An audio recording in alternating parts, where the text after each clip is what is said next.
Hey guys, it's Navi with TendieTrader. Welcome to the video. Pleasure to have you guys aboard today. So today's video, we're going to be talking about what is a short squeeze. I'm sure you've heard the term thrown around on the internet somewhere or another, but in today's video, we'll actually get into what that is and how you can use that in your day-to-day trading strategy. Before we get into that though, don't forget to hit subscribe. If you enjoy the video, learn even one tidbit of information from this, hit the subscribe button below and leave us a comment and hit the like button. Love hearing feedback from you guys. Gives us some great information on what type of videos and content to make next. And visit TendieTrader.com for a ton of other great content. All right, so what is a short squeeze? So a short squeeze is actually a technical pattern that occurs on an individual stock or asset. So a short squeeze occurs when a stock price jumps up sharply higher. And essentially what this does is it forces traders who had a bet that its price would fall to buy those shares back. And then this is to pretty much close out their positions and prevent even greater losses. And this somewhat of a scramble to buy those additional shares or buy those shares back creates an upward pressure.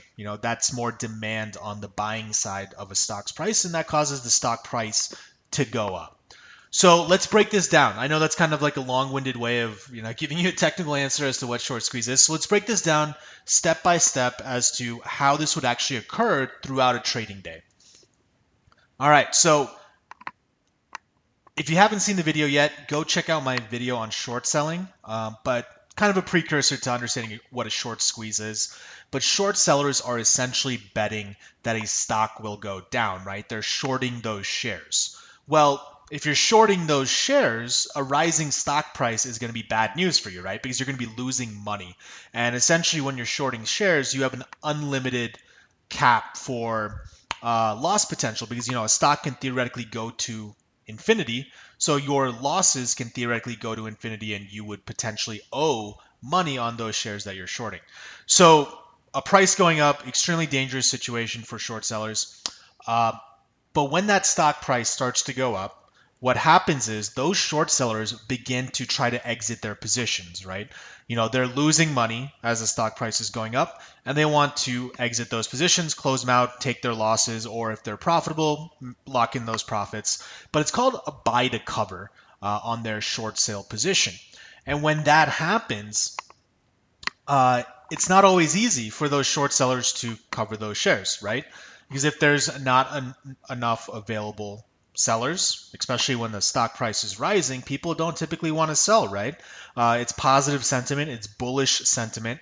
People aren't selling shares, and it's difficult for those short sellers to cover their positions. Since it's hard for them to cover those positions, they're willing to pay above price, and that's essentially going to continue to push those those stock prices up even higher, and that exacerbates the situation for any remaining short sellers, which causes them to then want to go and exit those positions. So that creates that buying pressure, and the stock price begins to shoot up. So if you're long a position, short squeezers are fantastic for you, but it's ultimately that price movement is happening because of the short sellers in that stock. So how do we notice whether short squeeze is even happening? Well, there's two specific metrics that you want to look for. The first one is the stock's short shares as a percentage of float. So float is a metric that you can find. If you go to Yahoo Finance, you go to your brokerage firm, you can go find the float, and that float number is going to tell you the percent, or it's going to tell you the overall available tradable shares for that company. All right. So the second metric you want to look at is the stock short shares. And what that's going to tell you is the number of shares that are owned by short sellers shorting that stock. If you take that percentage, what you're going to find is what percentage of the overall available shares are actually owned by short sellers. And in this scenario, looking for short squeezes, the higher that short percentage is relative to float, the higher the possibility of a short squeeze occurring. The second metric you want to look at is days to cover. What this implies is It's essentially a measure of how many of those short sold shares are currently outstanding versus a stock's average trading volume over a 3-month period. So why is that important? What I just said, why is that important? Well, essentially it's important because if there's, let's say you have 500, but this is going to be a very rudimentary example, but let's say there's 500 short shares, right, for a stock, but the average trading volume is only 100 shares a day. Well, what that's going to tell us is going to take 5 days for those short sellers to actually exit their positions, which is going to drive that stock price up, right? So that's that. Going back to a few slides ago, we're looking for a lack of shares when people are trying to exit their positions. That shortage is what drives the price. So the longer it takes for people to close out those positions, and the longer the days to cover metric is, the bigger the short squeeze that could potentially occur, right? So a higher days to cover figure generally signals a greater potential of a short squeeze. So these are the two key things you need to look at. It's great to talk about short squeezes. You're going to hear people throw these things out: Wall Street Bets, online forums, Yahoo Finance. People talk about it all the time, but if you ever hear the word short squeeze and you actually want to go and see whether or not there's even a potential for that to happen, go check out these metrics and get a little bit of understanding for yourself.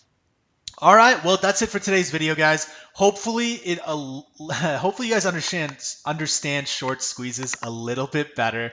But if you did enjoy the video, don't forget to hit subscribe and leave us a comment below. Happy to answer any questions and any feedback that you guys have from the video. Again, don't forget to also check out TendieTrader.com.